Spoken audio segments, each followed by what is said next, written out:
the baseline should be, I love my job. I get excited to wake up in the morning and go do what I'm doing. And if I would do the job for free, okay, that's a good gauge, right? Okay, yeah, keep on working. And maybe you'll never retire early, and that's totally fine. You're doing what you love to do. But if your baseline is, well, it's okay, and I don't hate it, and it used to be worse, I hear these things all the time, and it's like, that should not be the baseline.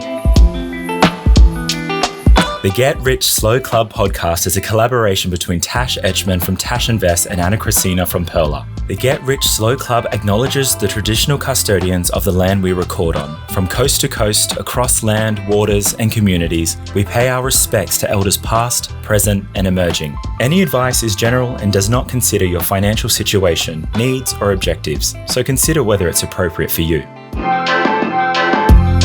Welcome to the Get Rich Slow Club podcast, where we take you from beginner to confident investor, where we can teach you everything you need to know about investing. So come get rich slow with us.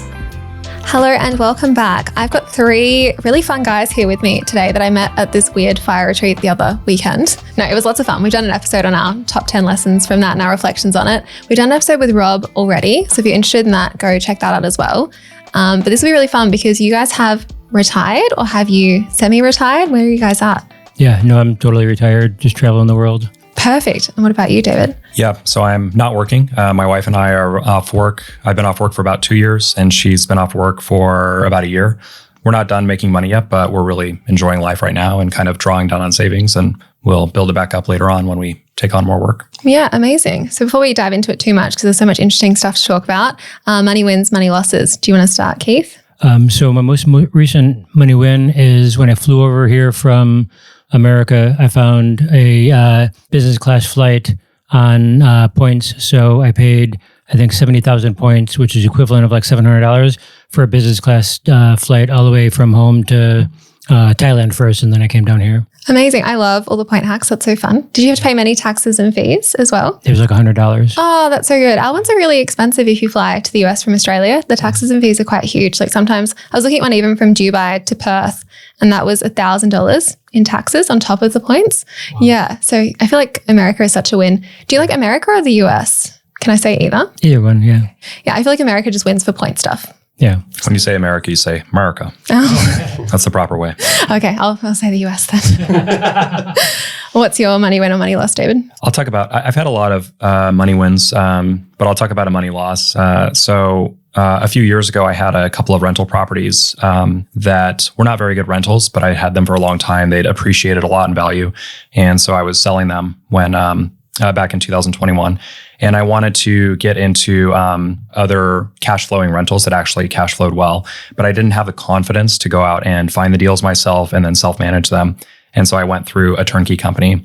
And what I learned is that in my personal experience, I would never go with a turnkey company again. Turnkey is like building company? Yeah. So a turnkey in the United States basically means that they buy the homes that need a lot of work. They fix them up and rehab. They sell them to you at what is essentially the normal market rate. So they make their profit that way. And then they often have the property manager on site already. So a lot of times you can buy these houses, they already have a tenant filled and everything like that. And back then I didn't have very much confidence in my ability to find those deals, manage the projects, and place a tenant and everything like that. And so because of that, I was like, okay, well, I'll take the profits from these houses and defer the taxes because we have the ability to do that in the United States, roll the profits into these 6 other properties that I bought. And they'll be professionally managed and they're already fixed up, et cetera, et cetera.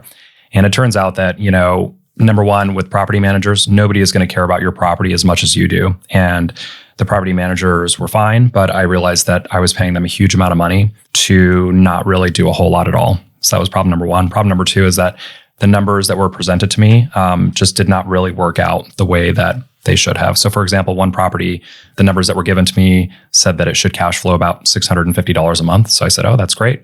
And one of the expenses that was not included in the prospectus that they gave me was that I was on the hook for all the utilities. And this is in Indiana, which is in the Midwest in the United States, which gets quite cold in the winter. And so the utility bills were anywhere from a couple $100 to $1,000. Is that normal in the US? Most people, don't the tenants normally pay for it? Or is it usually the person who owns it? Yes, so that's a good question. So normally the tenants would pay for it. This particular property was a multi-unit. And it wasn't a duplex. It was a 2-bedroom, 1-bathroom house, and then another 1-bedroom, 1-bathroom house. And they were not individually metered. And it would have been insanely expensive to individually meter them so that I could split them out. And that was my own fault for not checking into that. It was a little bit their fault for not disclosing that. Whether that was an oversight, I don't know. But that's just one of many, many examples of realizing that, there is no free lunch, and the most important thing that you can do with real estate investing is do all of your own due diligence. Go look at the house, inspect it in addition to the inspector who's inspecting it. Make sure that you look at local properties and make sure they're going to rent out for that much. That was another lesson learned. A house that should have rented out for $11.50 went vacant for about 3 months, kept lowering the rent, finally rented it out for $8.50, which means that I was losing money. So I just had a lot of these really unpleasant lessons learned with this real estate. I've gotten rid of 3 of the worst of the properties that just were not going to make sense financially. And I got most of my money out. But yeah, the lesson learned is, learn as much as you can from other real estate investors and don't be intimidated to do things yourself because, it's not as scary as you might think. Doing a background check is not difficult. Interviewing tenants is not that difficult. Even running projects, Yeah, this is really interesting because in Australia, most people have property managers. Like there's some people who self-manage, but it's not really a thing here. So it's interesting to hear that it's so much more common for people to actually manage them themselves in the US. Is that like the general thing? Most people manage them? Yeah, I managed all of my properties until I got to around 25, and then I handed over to a management company because I was finding that things were like starting to fall through the cracks. I was trying to manage so many of them at the same time. Were they all in the same state or were they all over the US? At that point, all of my properties were in the same town within a 5-minute drive of each other. Okay, that's handy. Yeah, it was really handy. A couple of years ago, a tornado came through town and I drove around to all of my houses and it took me like 3 hours to like drive around, get out, walk around the house and see what kind of damage they had gotten.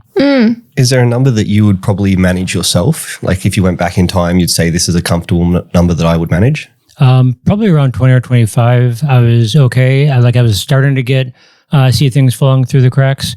I recommend that anybody who is buying property manage your own properties for the first 5 properties or the first 5 years, because management companies can tell you something, and if you have no experience managing these things yourself, then you take them at their word. Whereas if you've managed them yourself and they tell you that this is going to cost this much money, you're like, well, no, I've done this before. You're telling me the wrong number, or you feel really comfortable because they tell you a number. You're like, okay, yeah, that's in line with what I would expect. Go ahead and do that. Yeah, that's such a good lesson. Yeah. Do you still buy property, David, or has that been a bit of like a dampener to it? This is a great question. So when I had a number of really bad experiences with these properties, and it kind of mentally scarred me. And, between the 6 properties, which should have on paper cash flowed about $2,500 a month after all expenses, CapEx, all that good stuff, they actually lost money. And in fact, I got married about 1.5 years ago. And I remember one of the properties that the tenants just completely trashed required about $10,000 of repairs. And we didn't have enough in the account. We have our own money, but my wife and I joined our finances 1.5 years ago. And it was really emotionally difficult for me to have to pull out money from our combined savings account that we had just joined finances. And even though it was both of our money, it was like we have to use our personal money to sort of fill the hole in this bad deal that I did. Yeah, something that was your responsibility beforehand. That's hard to bring that into a marriage. Yeah, it was real. And of course, my wife is completely supportive and she was not at all upset or anything like that. But for me, it was emotionally very difficult. So for a while, I was, I kind of swung to the other side and I was like, I'm never doing real estate again. I'm going to get rid of all these properties and just, buy shares and, et cetera, et cetera. I've had a moment like that as well. Yep. Yeah. It's usually after something bad happens and you're like, this sucks. Yeah. Do you have like strata fees or body corp fees for apartments? You call them homeowner HOA fees. HOAs. Yeah. They like if you live in like a unit or an apartment. Yeah. Not in any of the properties that I have, but I have had HOAs, yes. Yeah. My property manager didn't pay my strata fees for a year. Oh, no. Yeah. And then I had all these legal notices, but they were sending them to the property, which I didn't live at. And then, I finally got this like proper legal notice to my email. And I was like, what? Like, what's going on here? But yeah, not ideal. Yeah. So for a while, I was like, I'm going to get rid of the rest of these properties, because the 3 that I have are still cash flowing okay. It was the other 3 that was just really bringing down the whole portfolio. And those are gone now, luckily. But I was planning on getting rid of all my real estate and never doing that again. But now I've kind of come around to the fact that, okay, I messed up. The way that I did it was, a mistake, but I shouldn't just quit now, because it is nice having that residual income. And I've learned a lot from Keith, who's, been doing this for quite some time, very successfully. the reality is that, if you are a little bit more diligent in the things that you buy and you self-manage and, you screen your tenants really well and everything like that, you can really smooth out a lot of the difficulties that you normally experience, right? And so now I've come around to the fact that, okay, we're moving to an area of the United States where you can actually find cash flowing properties still, even with the, raise in interest rates and market prices. And so I think once we get down there, I'll keep my eyes peeled. And if there's a good deal to be had, then I'll buy it, put in the necessary work to fix it up and then start building back up from there. So amazing. Yeah, it's an interesting journey with property. How do you feel about it, Keith? Do you still have all those properties or have you sold them and moved into shares now? No, I still have all my properties. I'm like probably 90 or 95% in properties. And then the remainder, like my retirement accounts are in shares, just in index funds. But I don't understand shares and I can't put my hand on the shares. I can put my hand on my houses. Yeah, and so many people feel like that. Very biased towards owning the properties. Have you diversified outside of that town or they're still all in the same town? So 39 of them are in that town. And then I have one house down in Florida that I have set up as a short-term rental. So that when I'm in America and I want to go somewhere warm, I've got a house that I can go stay in. This is the dream. America's sounding great. Like as someone from Australia, I'm like, oh my God, 39 properties. The bank could never lend you that much money. How does it work with you guys? Can you just keep borrowing? Are there limits to your borrowing capacity or do you pay them off completely? So I buy properties that are in need of repair. I buy the worst house on the nicest block. I fix it up and that forces equity. And then I can go to the bank 6 months or a year later and borrow against that forced equity, use that forced equity as a down payment on the next house, and then just keep snowballing it like that. Yeah, amazing. And you were saying before we started recording that some of these are like $30,000. Is that right? Yeah, the least I've paid for a house in my life was $5,000. What? This is everyone in Australia is like, what? Crazy. But that was a very small house and it was gutted. And I went in to look at rehabbing it, and I was like, this is beyond what I want to do. So I sold that one right away. That's one of the only 2 houses I've ever sold in my life. Incredible. Amazing. What? Everyone's like, let's run to the US. What's that? Everyone will be running to the US now. America. Yeah. Sorry. America. On average, I pay between $30,000 and $60,000 per unit for my property. So like a duplex is 2 units. So for a duplex, I might pay $100,000 or $120,000. Now, this is in a small farm town in the middle of Illinois, in the middle of the country. We call it the flyover states. That when you're trying to go from anywhere important, you fly over the Midwest. But it turns out the flyover states have people that have jobs that pay rent and finance my life. Yeah, and it's less fancy than like LA or something where everyone wants to live. Yeah. Well, everyone from Australia anyway. Rob, sorry, we've kind of ignored you for a little bit now. What was your money win or loss? Hey, I'm all right with that. But so yeah, my money win or loss would probably be the car I just purchased in New South Wales. So I bought a Corolla and driving it back to Perth, which is a massive drive. Yeah, and you're driving it like you bought it because it was cheaper than renting. Yeah, so I bought it because the car was a couple grand cheaper in New South Wales, just due to there must be an influx of Corollas at the moment in New South Wales. But it also benefits because I don't have to hire a car. I don't have to book a flight back. And also I'm currently on a road trip with these 2 guys. So I get to show them around. So it's not only paying in finance, but it's also helped me live new experiences, which has been fun. Yeah, amazing. It's incredible that you guys flew to Sydney for the event. Like I am shocked that people would travel all the way. So it's so fun that you guys came. Yeah. I know you guys travel a little bit. Like how did you guys meet? We actually met a few times. There's an event in America called Camp FI, and they're held about 6 or 7 different locations in the US every couple of months. And I go to a lot of them. I've probably been to about 15 because I love the fire community and going to these types of events, which is why I was so happy to come to Australia for Rob's Tribe FI. Cheers, mate. But anyway, we had probably met 2 or 3 different camps and never really chatted too much. I knew that he was into skydiving and that's about it. He went to skydiving? Yeah. Oh, I want to learn how to do that. That's on my later list because it's quite expensive here. Yeah. Come to America. It's a little bit cheaper. Yeah. Keith's been skydiving at least 300 or 400 or 1,000 times? 3,500 times. What? That's amazing. Yeah. Wow. Cool. Yeah. But yeah, so we had met a few times, but when we really got to know each other was about a year and a half ago. Our mutual friend, Amy, we were planning a road trip from one fire event called Economy to another fire event called Campify. Is that the way you did it as well? Were you part of this group? Oh, I was a year later, I believe. Okay, not yet. Yeah. So the first year it was me, Keith, and Amy, and we did this road trip and stayed in Tennessee, which is about the halfway point. Just had an awesome time, and that's when I really got to know Keith. And ever since then, we've hung out a ton. A lot of our travel plans end up overlapping because we both go to a lot of fire events. So cool having friends who can just travel Yeah. with you. Like, that's so fun. Mm-hmm. Yeah, that's probably been one of the best parts of the fire community is like I travel and like I've met people in the fire community, so I go visit them wherever I'm traveling, or we have events that like right now I'm just going from fire event to fire event around the Your world. schedule was hectic. Can you share it with us? So in July I got to Thailand and did some stuff. I came to Australia to hang out with Rob for Tribe FI and then our little road trip. That I'm really grateful that he bought the Corolla because we got a road trip out of it. And then from here, I'm going to Bali for the 5 Freedom Retreat. We'll be there for 4 weeks. And then from there, I'm going to Japan with some other fire friends. And we're going to go to Disneyland and drive race cars on the road. And then in January, I get back to the US just in time to go on a FI cruise, the FinTalks FI cruise.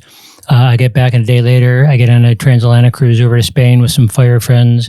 I'll come back for our road trip from Campify to Economy, and then fly back to Spain for another Campify event. Amazing. And then the year starts again with Tribe FI back in Sydney. Yeah. And this is the amazing thing about what I experienced when I was in the States, because, people are so willing to travel, explore, and just share their experiences with each other, and it just opens up a whole new world. So yeah, thanks for bringing me into this, guys. And it's crazy where we've gone in such a short time. Yeah, it's crazy that it's such a big thing in the US, like compared to Australia. It's amazing to hear that there's so many people and so many events and so much going on. Like, your girlfriend was through the fire community, or your wife, sorry. Was that right, David? Mm-hmm. Yep. How did you guys? So there's a website called firedating.me. It's run by a German guy whose name escapes me now. But back in 2020, I found out about that website and I went and registered. It was totally free, and I think it is still totally free. Back then, I think there was only about 900 people on it. And so I was in Hawaii at the time, and I said, let's find somebody on the island of Oahu. And it says there are 0 people. Oh, no.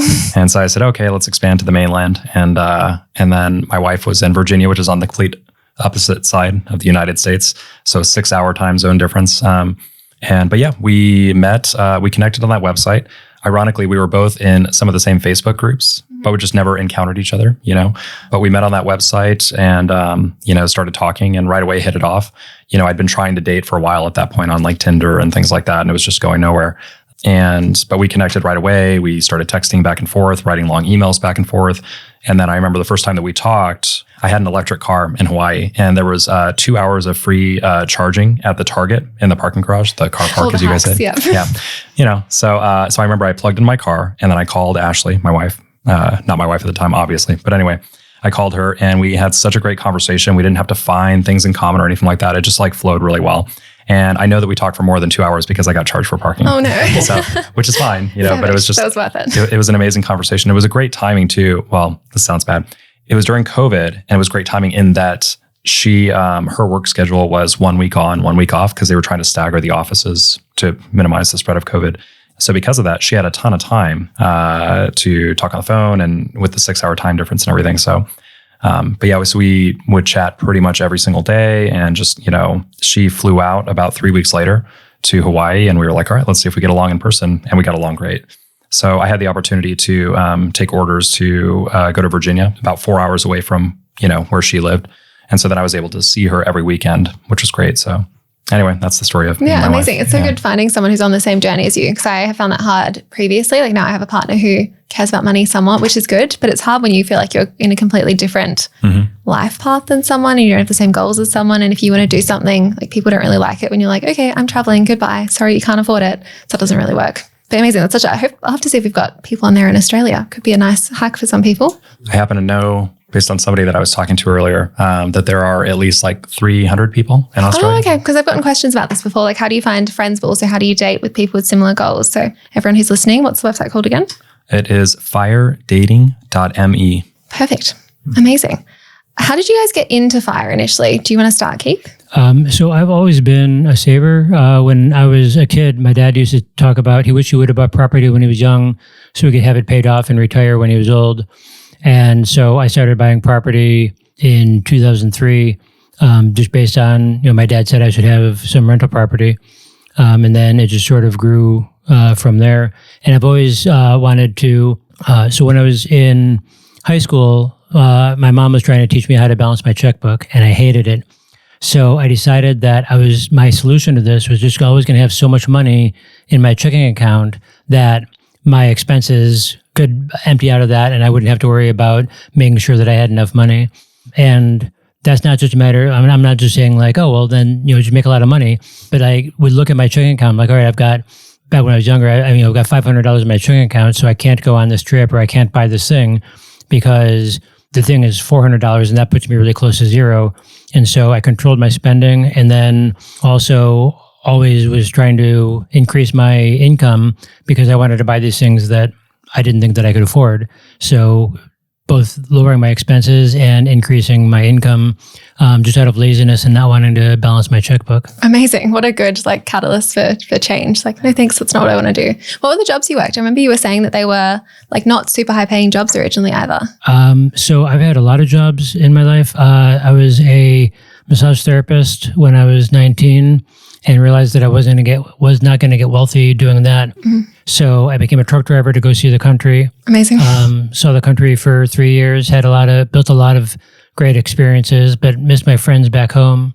So I got out of the truck and just got a job at a nuts and bolts company, got my technical certifications, and so got a job teaching the technical stuff that I had just got my certifications on.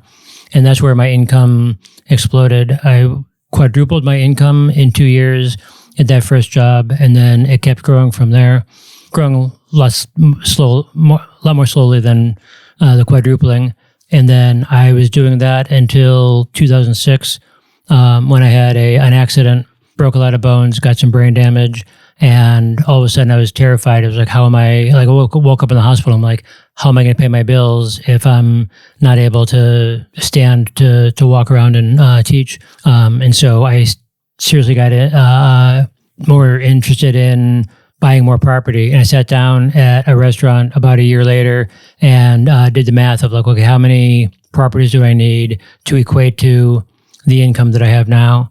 And I was just guessing I'm like, all right, well, one of my apartments rents for $500 a month. So if I have 30 of those, that will equate, and after expenses, then I figured the expenses would be half of the income, just guessing at that. There was no basis for that. I guessed that that would replace my income after I had all the properties paid off. Luckily, I guessed way wrong in the better direction for me. And so I set a goal of having 30 units in 10 years. And almost 10 years later, I had 30 units, and they were generating enough income to support myself. That's amazing. Are you happy to share how much that income is, or you prefer to keep it private? Embarrassingly, I actually don't know how much I make. I know that I'm FIRE because every month my checking account is larger than it used to be.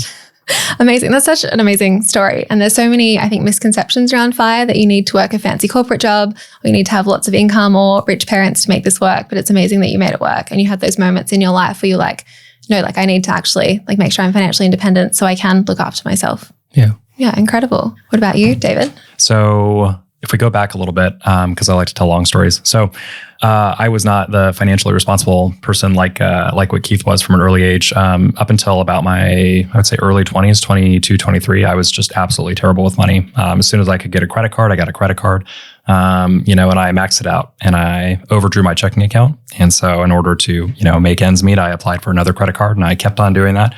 So by the time I was about 22, I had probably, I would say about $15,000 worth of credit card debt. And, I always had the opinion I'll just pay it off later when I make more. I didn't see it as me having a spending issue. I saw it as I just didn't make enough money. So I was just a financial mess. And I had kind of a come to God moment when, I was in the Navy, and I had saved up $3,000 during basic training, because you can't spend any money. And that was more money than I'd ever had in my entire life. Basic training is this the Navy? Yeah. Basic training or boot camp. And so, you can't spend any money or anything. And so I saved up $3,000.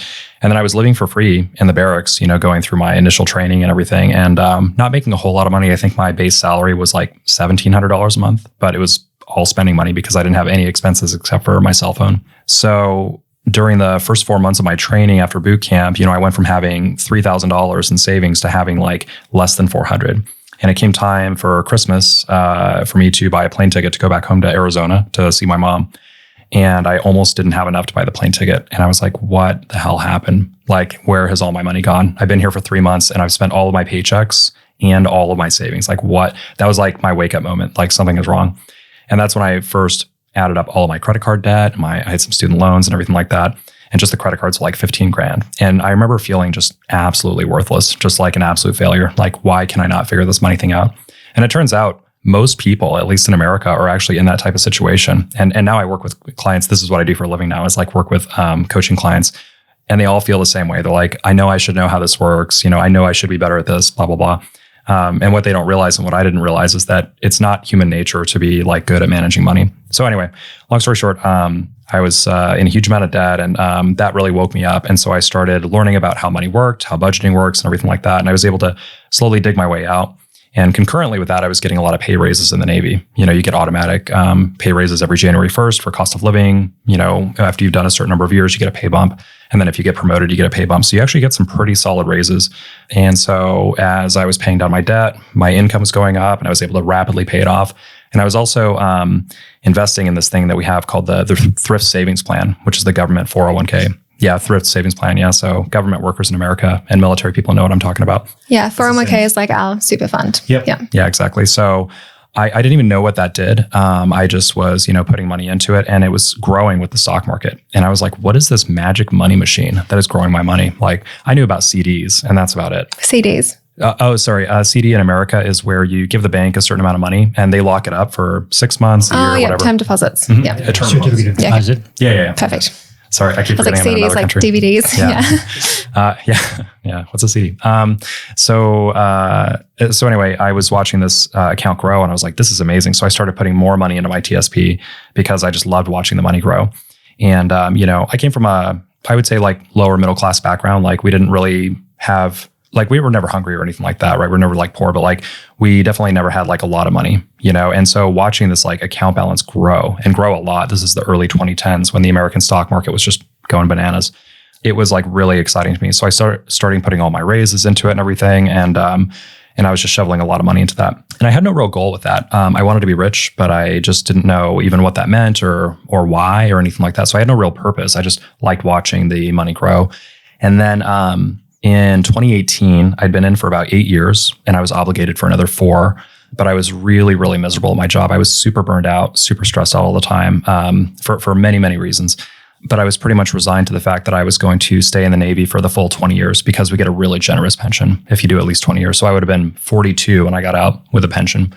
And my thought process was, I hate the job. It stresses me out, but I know how to do it and I'm used to it. And what's another 8 years? It's kind of the golden. Gosh, that's not 8 years. Yeah. Which in hindsight is ridiculous, but there's a concept called golden handcuffs, and I was very much, we have that here with FIFO workers who go and work in the mines, and then they can't adapt to normal life because they're so used to spending $300,000 a year or whatever it is. Right. Yeah. That's tough. But so it's 2018, and I was an instructor at a training school in South Carolina and in Charleston. And we were on basically a makeshift submarine. It was an old decommissioned submarine that we used to train students, which of course gets very dirty. So we have this thing called field day where we spend 8 hours deep cleaning the boat. So I'm in a bilge on this field day, and they were trying to make it fun. Yeah, no, field trip day. Yeah, it's not field day like when you're a kid and you run around and play football or whatever. No, it sucks. And this is every week in the Navy. If anybody wants to join, no. So yeah, we spend 8 hours just deep cleaning the boat, and I'm just like in a bilge wiping up oil, and a colleague of mine who I only kind of loosely knew, he came up to me and he's like, hey, I heard you like to talk about investing and stuff like that. And I was like, yeah. And we chatted about the things we were investing in. And he said, yeah, I'm saving so that me and my wife can retire 10 years from now when we turn 40. And I was like, what the hell are you talking about? That is the dumbest thing I've ever heard. Nobody retires when they're 40. You would have to have like 10, $20 million to do that, because I had no concept of how much, you can withdraw or anything like that. So anyway, he told me about a blog called Mr. Money Mustache. And that night I remember I read one of the articles, and then I read a bunch more articles, and I was just, went down the rabbit hole. It was that conversation, which could very well have not happened. I could have been in another part of the ship, and he might not have talked to me. Like, it's amazing how life-changing that conversation was, because it made me realize, like, hey, I don't need to stay in this job that I'm like really miserable in and take that pension, because I can just build that on my own, with a lot more quality of life for those remaining 8 years. So that's how I learned about FIRE. And I got really serious. Actually, I kind of swung way too far to one side, because then, I was in the process of getting divorced at the time. It was a very bad time in my life. But I was getting divorced. I remember I moved out of the place my ex-wife and I were living, and I rented like the cheapest apartment, like in basically the hood, that I could find, because I swung to one side and I was like, well, why would I spend $800 on this nice apartment when I could spend $450 on this apartment where I might get stabbed, So I picked that apartment, and I like cut my cell phone bill down, and I was like, I would stress out anytime I spent any extra money, because I was like, oh, I've got to get to this goal, this, FIRE goal. And this is actually a common problem in the FIRE community. People get way too extreme with it, and they forget that you really need to enjoy life along the way. Yes, I feel like that's such a misconception that turns people off completely, where they're like, well, I don't want to have to reuse my toilet paper or whatever the tip is of the day. Yeah. Yeah, 100%. And it's funny, because now I've really centered myself, and I work with a lot of FIRE people who say things like, yeah, if I just, for the next like 6 years, if I just like gut it out, and really put my head down and work hard or whatever, then I'll be FIRE. And here's the thing that people don't realize, is that hitting that FIRE number, or even, finally pulling the trigger and quitting your job, is not going to make you happy. And in fact, for a lot of people, they actually fall into like a really bad depression for a lot of different reasons. And so what I try to tell people is, like, if you have the opportunity, if you have even like several years of runway, money that's accessible to you that could last you a few years, take some time off, take a sabbatical, take 6 months off or a year off to kind of decompress and discover yourself. If you have like some entrepreneurial goals, like, use that money to go and like launch that. Or maybe you can take a lower paying job where maybe you can't save as much, or maybe save it all, but it's a job that you really love with a better work-life balance. Like take that opportunity when it's in front of you. We have this idea that like, oh, we've got to save up, like 25x our expenses, because, nobody will ever hire us again if we need to go back to work or anything like that. And that's just so unrealistic. And it's like embarrassing to go back to work. It seems to be this stigma as well, where people are like, oh, I have to maybe get a part-time job or something now. Yeah. And, it's everybody in the FIRE community, 99.9% of people are going to earn some kind of money later on. Some people make more money in early retirement because they go and pursue some passion that, they end up loving doing, and they can make a lot of money doing it. And so like, that's why it hurts my heart whenever I see somebody that's like, oh yeah, just, a few more years at this job that I don't like.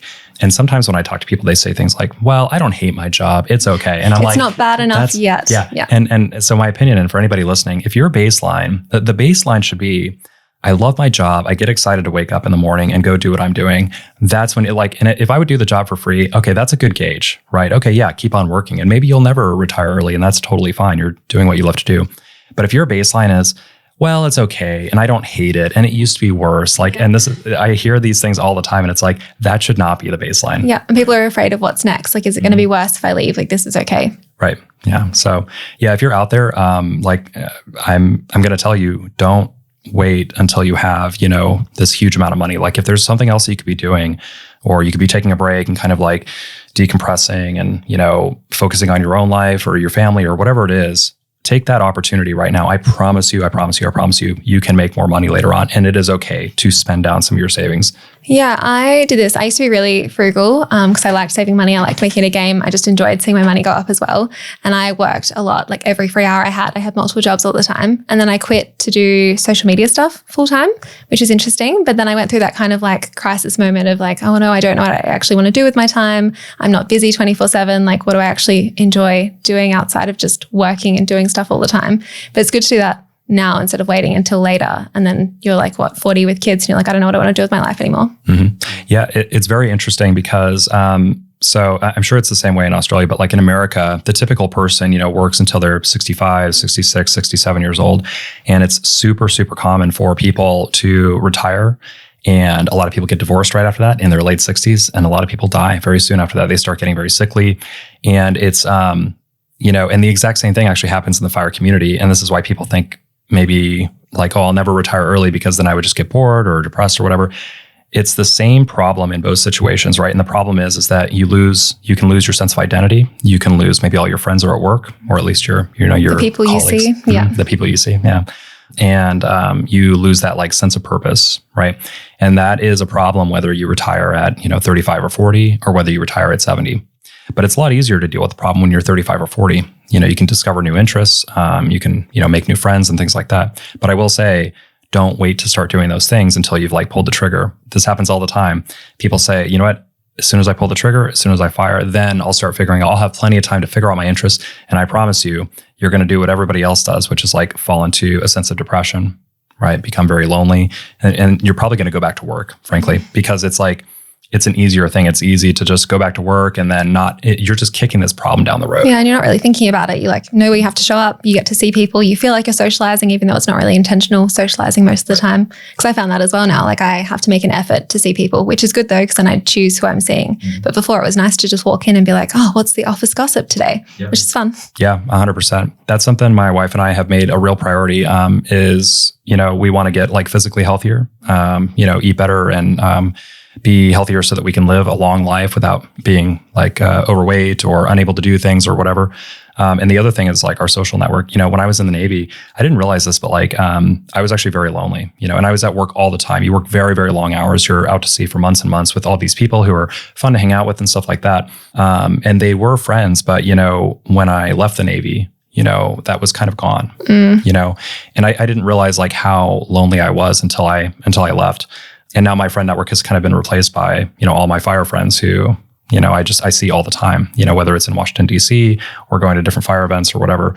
But the loneliness thing is a very real problem. And if you can start kind of building up that social network and building up that sense of identity and, other interests outside of work and everything before you actually pull the trigger, you'll have a much smoother transition. We joke around in the fire community that if you're thinking about leaving your job or staying with your job, you're not sure what to do, talk to David, you'll leave your job. Yeah, you'll leave. Are you planning on going back to work at some point, or are you just enjoying? So yeah, it's funny because one of my main interests is financial coaching. I have I call it a financial coaching business, but I haven't it's really. It's a real business. Yeah, don't quotation mark that. Well, yeah. So here's Keith. Yeah, here's the problem is that I started it about 2.5 years ago, and like many people, I suffer from imposter syndrome. You know what I mean? And who am I to be charging people for like help with managing money and learning how things work and everything like that? And other people are much better at this than me. Why am I doing this? And I only started charging people about a year ago, and what I've noticed is that I have not really been putting hardly any energy into the business. And at first I thought, it's because we don't really need the money right now. We've got plenty, and I don't need to make money off of this. And what I've realized over the past few months, when I've been a lot more introspective and had conversations with other people, is that I haven't been putting a lot of energy into this because I'm afraid of like getting out there. I'm afraid of telling people what I do. And it's a big realization. Yeah. And again, I used to use the excuse, at least in my own head, that like, I don't really need the money, so I'll just do this for free. And unfortunately, like clients tend to not take the coaching very seriously when it's free, when they're not paying for it. And so like I show up very prepared for the meeting, ready to go, and then they don't. And then I start internalizing that, like, maybe it's because I'm not very good. Maybe that's why they're not very engaged, and maybe this isn't the right thing that I should be doing. So anyway, that's kind of a long way of saying that I have a coaching business, and I'm making it a priority to start treating it like a real business and actually like start telling everybody what I do, because I really enjoy working with people. I like digging into their money situations and helping them go from feeling really low and like ashamed and feeling like that feeling of worthlessness that I felt. I really love working with people who are in that position and teaching them how this stuff works and helping them work through their financial issues and getting them to a place of like optimism, confidence, stability. It's very, very satisfying. And if I treat it like a business and I actually get out there and tell people what I'm doing and connect with them and, charge them money, then, I'll be connecting with more people, having more of these conversations that like really light me up. So yeah, that's kind of a deep dive into like my own psychology and my I own love like this so much, like a little like self-sabotage. pep talk. Yeah, What's your business called? So I'm afraid to say. Oh, okay. No, I'm just kidding.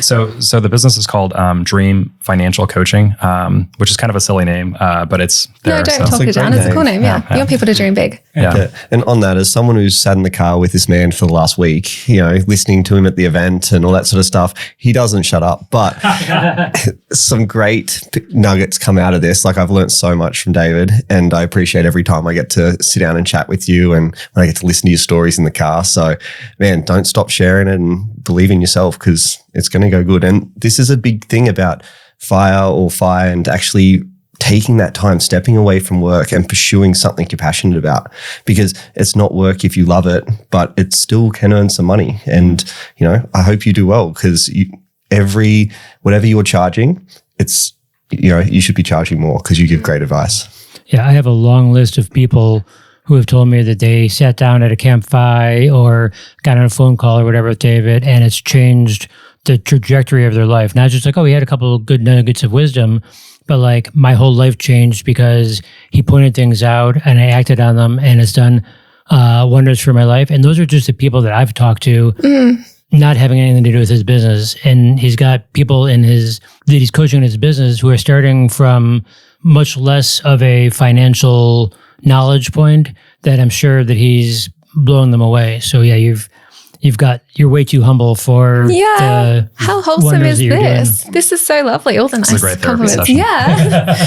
On a side note as well, there's been multiple times where, is it the third generation project you were telling me about? Third decade. So can you tell us a little bit about that and what you do with that? Mm-hmm. Yeah, 100%. So I don't know that it's available in Australia, but if you're in America and you happen to be listening to this Australian podcast, which you should, there is an organization called Third Decade, and their mission is to work with people who are between the ages of 18 and 35, people who do not yet have the assets or the income to be able to pay a real financial advisor. So they're able to work with pro bono financial advisors and financial coaches like myself. And first they go through some online training where they learn the basics of budgeting, the basics of how our retirement accounts work, investments and stuff like that. So they have kind of a baseline knowledge. And then, we go through basically everything with them, their spending, their income, if they're working through paying off student loans or credit card debt. And we basically sit down and we have about a 2 to 3 hour discovery session with them. And then kind of, give them a bunch of advice. And then we meet with them 1 year later to kind of follow up with them, see how it's going, make any course corrections. Then we meet one final time a year after that. And then we give them, as kind of a carrot at the end of the stick, $250 towards a Roth IRA, a tax-free account. Yeah, amazing. We definitely need that in Australia because we don't have much accessible financial advice at all. Yeah, if there's something like that in Australia, I'd love to hear about it. We have financial counsels that are free, but they're more for people who are really struggling or in debt. There's not a lot that teaches people how to invest. Like we have social media stuff now, but you can't get like personal advice that way. And our financial advisors start from around like $4,000 to $5,000 now for a once-off plan. And a lot of them don't even want to see people who don't have enough money. So it's a really bad situation. So that sounds great. We need to get that started here. Yeah, 100%. Keith, do you have any top tips or lessons for anyone in regards to money or fire? I feel like you've got so much knowledge. The largest piece of advice or the biggest piece of advice that I can give anybody is a lesson that I learned at my last real job. Last real job. Which was 15 years ago. My boss used to tell me, so I was a computer instructor, and so we would write the curriculum for the classes we were teaching, and the instructors, in the weeks that we weren't instructing, we would write update the curriculum or write new curriculum, and instructors would often look at a chapter that they were supposed to be editing, and they go, oh, this is garbage, I want to throw the whole thing out, and I'll write a better one. And my boss was always like, no, you don't go back to square one, start with what you have and improve upon what you have. And he used to just drill the phrase incremental improvement into our heads. And that has stuck with me for everything in life. That if you're working on something, if you're thinking about buying properties, you don't have to buy the best house on the block. You just have to buy something. You just have to get in the game and learn from that and do better as you buy your second or third house. If you are at your job and you're working on things, you don't have to be the highest sales person. You just have to keep getting better at your sales or whatever it is that you do. If you just keep trying to do a little bit better than you did before, or improve a little bit on, you don't have to buy, your house doesn't have to go from trash to the best house in the neighborhood. Just make it better than it was, and you can increase your rents. Or in your relationships, we've all had relationships where we said something that we didn't want to say. So don't get down on yourself for having said the wrong thing or reacted in the wrong way. Just take that as a lesson and try to do better next time. If you keep doing better, then eventually you're going to be doing amazing things. I love that so much. So I feel like we can be so all or nothing with everything. Like, oh, well, if I don't go to the gym 5 times a week, then I'm not going to go at all. I see people do that all the time. So it's such a good lesson. Do you have a final lesson for us, Rob? My final lesson would probably be, if you've got a dream, follow it. Don't wait until it's perfect. Just give it a go. And along the way, just improve it. So probably just doubling down on what Keith just said, like, nothing in this world is perfect. And if you give it a go, you'll get feedback, and you can use that feedback to make yourself better for next time. And be open to feedback like you've been. Yeah. Feedback's just people telling you how you can improve. You can take it as a negative and see yourself as not good enough, or you can flip that and take it as okay, I can improve this way. So amazing. David, I feel like you've given us so many nuggets already, but do you have a final lesson or takeaway? I always have more to say. So, and kind of, I'm going to piggyback off of Keith and Rob. Something I've noticed a lot in the personal finance community in general, but the FIRE community specifically, is that you have a lot of people who tend to have the more popular stories of how they got to FIRE. And a lot of them were tech workers. That's a super common thing. They're making $150,000 to $300,000 a year. And they're like, yeah, I saved 70% of my income. And the problem with that is that a lot of people read that, and a lot of people are not making those salaries. And a lot of people say, well, I can only save 10% of my income, And so I think that unfortunately what happens is that people immediately sort of dismiss the concept because they say, oh, it's because they make so much money that they can do this. And kind of like what, Keith and Rob are saying, you do what you can with what you can, or with what you have. And so for people who are starting out at maybe a smaller salary, or they're digging their way out of debt, understand that, it might be a longer journey for you. It might take you longer to achieve what you're trying to achieve, but you will get there. And, if you just do small things along the way, like every time you get a pay raise, don't spend all of it, save half of it and spend the other half. That's going to rapidly accelerate how quickly you get to the goal that you're trying to get to. Working with the military, they think that they don't make a lot of money in America, and that when they're starting out, they don't, right? It's a very, very small salary, but all your needs are taken care of. But they get some pretty substantial raises over time. And what I like to show the service members is that if you literally just bank half of your raises, and you never get above the rank of E4, which is a very low enlisted rank, and you were frozen at that salary for the rest of the time, you would actually have a net worth that's like $4 to $5 million just from banking half of your raises, for that very small amount of time, and then freezing your savings right there. And that's just like one example of, if you just make small incremental changes along the way, and you're a little bit intentional with your spending and everything, like, you will get there, even if you don't have a 70% savings rate like some of these higher income earners. So I just hope that people listening don't sort of dismiss the concept just because they are not as lucky to have like these super high paying jobs. That was so good. Amazing. Thank you so much for joining us. This has been a great conversation. Yeah, thanks for having us. Yeah, Thanks for that having was us. great. No. Thanks so much for joining us. If you found this episode helpful, please rate us 5 stars, write a review, or share with a friend. If you're new to investing, make sure to listen to our first 10 episodes. Follow us at Get Rich Slow Club, or Tash at Tash Invest, or me at Ana Cristina. This show was brought to you by Natasha Etchman, who is an authorized representative 1299881 of Guideway Financial Services, AFSL 420367, and Perla, who is an authorized representative 1281540 of Sanlam Private Wealth, AFSL 337927.